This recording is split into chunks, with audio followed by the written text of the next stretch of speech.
Oke, di tengah potensi koreksi dalam dari saham-saham energi, terutama dari pertambangan batu bara, kita akan coba lihat adakah saham-saham pertambangan batu bara atau energi lainnya yang masih direkomendasikan, terutama dalam memanfaatkan pergerakan dalam jangka pendek saja. Pak Andri, kita akan coba lihat terlebih dahulu saham-saham pilihan apa saja yang direkomendasikan. Dapat Anda saksikan juga di layar televisi Anda pemirsa. 4 saham yang direkomendasikan. Yang pertama ada Astra International. Tadi pun juga sempat kita singgung. Ada Astra International dengan rekomendasi buy on weakness ini. Dengan support yang bisa diperhatikan hingga ke 5.625. Resisten hingga ke 6.775. Sementara support yang selanjutnya bisa diperhatikan di 5.850 dan resisten di 6.400. Dari teknologi ada Goto, buy on weakness dengan supportnya 92 hingga 98, resistennya 110 hingga 123. Dari pertambangan batubara tampaknya PTBA masih direkomendasikan. Nanti kita akan coba ulas, ini cukup menarik di tengah tekanan harga yang terjadi. Buy on weakness dengan supportnya di 2.800 hingga 3.240, resisten 3.500 hingga 3.750. Dan Antam juga masuk ke dalam saham pilihan buy on weakness dengan supportnya di 1870 hingga 1960 dan resistennya 2160 hingga ke 2250. 4 saham pilihan yang direkomendasikan dan lagi-lagi keputusan investasi tetap pada tangan para investor dan trader pasar modal Indonesia. Pak Andri, kita ke Astra International terlebih dahulu Pak, dan ini pun tadi juga sempat kita singgung. Tapi yang saya mau tanyakan adalah untuk rangkuman singkat untuk ASII, supportnya adalah di 5850 hingga 5625. Nah, di range harga support ini sebenarnya level ideal untuk entry di berapa Pak Andri? Dengan penutupan 6150 masih di sesi kedua hari ini. Ya sebenarnya kalau dibilang ideal sih sebenarnya agak susah juga ya, karena ini kan dia baru ex-date ya. Ya kalau kita lihat kemungkinan Senin Selasa pun juga Astra mungkin akan diguyur lagi. Nah, kalau kita melihat ini ya melihat dari UNTR-nya ya dan juga TMG biasanya 3 kali auto reject ya kenapa, karena ini dividen jumbo itu yang sudah terjadi. Jadi kita kalau melihat dari historis ya katanya seperti itu. Mungkin nanti bisa saja nanti berbeda view-nya ya, tapi kita lihat di sini selama masih di bawah 6150 sampai 6425 untuk Astra, kita masih tetap rekomendasi on strength karena kita udah di bawah ini dari 6775 sekarang tinggal 6100 ya, kita cenderungan untuk kita buy weakness karena selalu udah nanggung kalau di level sekarang ya, karena besok pun juga akan auto reject bawah lagi, sehingga kemungkinannya ya peluangnya di atas 70%. Ya kenapa? Karena kalau kita melihat dari isu yang ada ya, jadi artinya juga lebih bagus kita mencicil beli, dan ini juga khusus untuk view-nya untuk medium term karena jangka pendeknya masih volatile ya, untuk Pasifik. Oke, kita beralih ke saham pilihan kedua dari teknologi ada Goto. Hari ini juga menjadi komponen indeks harga saham gabungan, masih mampu bertahan di atas level 100. Tapi support yang bisa diperhatikan hingga ke 98 analisis untuk Goto sehingga masuk ke dalam salah satu saham pilihan, Pak Andri. Ya, kalau tahun kemarin ya, Goto ini ya termasuk pemberat ya untuk indeks. Ya, tahun ini thanks to Goto. Karena indeks kita belum jebol 6.500-nya karena Goto. Karena Goto tahun ini sudah plus 16%. Inilah yang mendorong EQ45 sekarang masih plus, sementara indeks kita year to date sudah minus 1%. Karena Goto ini wajar ya, karena tren saham global teknologi memang lagi rally ya. Jadi Amerika pun Apple sekarang udah $171 dan macam-macam ya. Jadi emang kalau dilihat emang Goto ini juga dimanfaatkan oleh dengan isu akan rencana masuk ke MSCI. Saya nggak tahu rumor-rumornya, tapi kalau dari supply demand sih terlihat beberapa kali kita rekomend buy Goto di 80 sampai dengan 90-an. Ya, 92 itu tidak boleh break ya. Kalau untuk break targetnya ke 88 sampai 81. Tapi kalau untuk Goto untuk jangka pendek kita masih buy, untuk jangka menengah kita masih sell karena kita melihat untuk 3 bulan ke depan Goto akan di bawah 81 lagi. Oke, saham pilihan ketiga dari pertambangan batubara PTBA tampaknya masih direkomendasikan dengan potensi koreksi dalam tadi Anda sampaikan. Ini lebih ke arah untuk jangka pendek saja, Pak Andri? Ya, kenapa? Karena PTBA ini kan turunnya kan belum ada isu dividen ya. Ini masih untung lah ini. Jadi masih ada harapan naik. Belum ada isu dividen. Nah, ini rupanya kan kalau nggak salah di sekitar 15-24 Mei ini. Ya, kemungkinan dividen ini. Jadi istilahnya masih ada peluang. Kenapa turun? Ya karena wajar. Karena kemarin ada isu force major ya.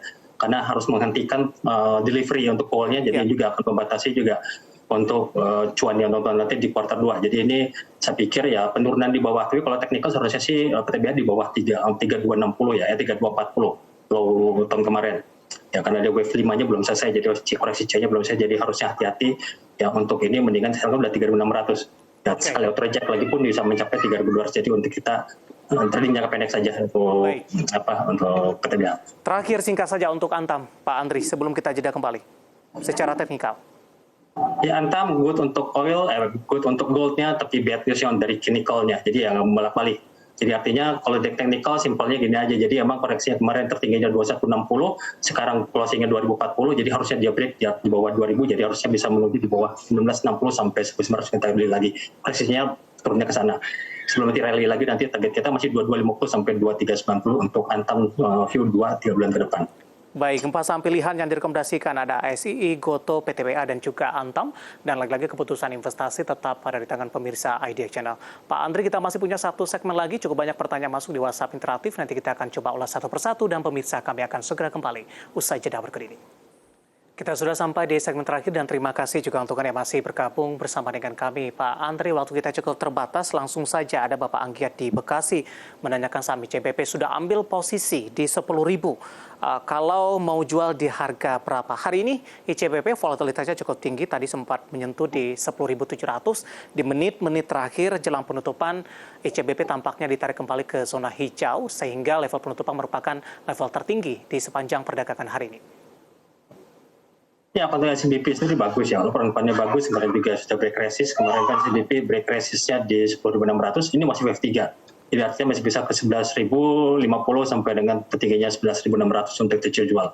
Jadi kenaikan di atas 11.000 sampai dengan 11.300, 11.625, saya pikir untuk kita cicil jual. Untuk CDP ya, jadi emang momentumnya bagus, karena emang consumer goods juga memang lagi bagus, karena terutama di, bukan cuma SBP ya, Mayora pun juga bulan ini juga performanya bagus, year to date-nya juga sama. Unilever juga rebound. Jadi emang Unilever consumer ini emang biasanya setelah pasca lebaran biasanya emang rebound. Gitu ya. Ini juga menguntungkan untuk SBP dan juga Indofood ya, INDF-nya.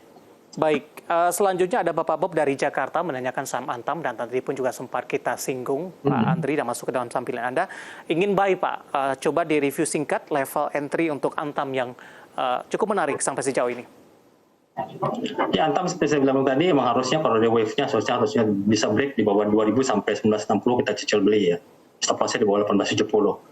Nggak usah takut lah kalau beli Antam ya, karena target kita emas itu targetnya 2.300 sampai 2.700 per troy ounce. Nanti akan ada krisis financial lagi, nanti terutama di banking Amerika ini akan membuat rally nanti emas, dan harga Antam juga rally. Jadi juga saya pikir ya di bawah 2000 bisa untuk kita cicil beli, ya target kita masih untuk jangka pendek 2250 sampai 2390 ya. Baik, selanjutnya tidak menyebutkan nama dan lokasi, menanyakan saham Goto bisa cicil buy di harga berapa. Ini terjadi dengan rencana masuk MSCI. Tadi pun juga sempat Anda ulas, Pak Andri, review singkat saja untuk level entry untuk Goto, Pak. Ya sebenarnya kalau untuk Goto untuk jangka pendeknya ya stop loss-nya di bawah 98 ya. Cicil belinya antara 100 sampai dengan 106. Tadi kan kalau nggak salah sampai dengan range-nya mengantar 100 itu. Jadi target berikutnya bisa menuju 115 sampai dengan 123. Tapi juga untuk jangka pendek ya hati-hati Goto, karena kita melihat momentumnya dia masih akan sell off lagi. Baik, selanjutnya ada Cuncun dari Palembang ingin masuk ke dalam saham PTPP, Pak. Level yang direkomendasikan hari ini tertekan di 4,17%. Rencana dari Kementerian BUMN tampaknya memberikan dampak yang cukup signifikan terhadap saham BUMN Karya dalam beberapa perdagangan terakhir, Pak Andri.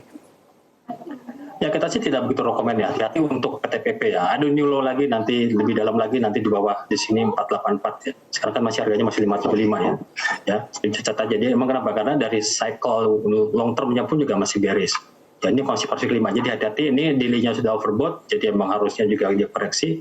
Kalau mau masuk sih saya mendingan masuknya di bawah 480 ya. Sekarang ini masih ada diskon 700. Jadi jangan dulu lah ya, karena emang juga banyak sentimennya dia negatif di konstruksi, fiskalitas dan lain-lain. Oke, ada mendingan ke properti ya dibandingkan ke konstruksi. Ada Ensu dari Jakarta, Pak Andri menanyakan saham BNGA, Bank CIMB Niaga, sudah ambil posisi di 12.40, sudah profit, posisi saat ini penutupan 13.05, menguat di 3,16%. Seminggu ke depan arahnya kemana?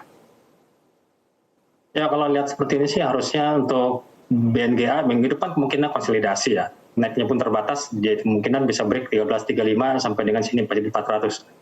Bagusnya sih ini untuk medium term ya, karena ini polanya lambat ya, karena juga ini sudah divergent.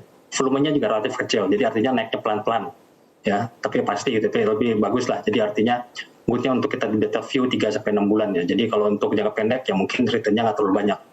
Ya. Baik. Terakhir ada Bapak Robert dari Surabaya menanyakan saham ESA, Pak Andri.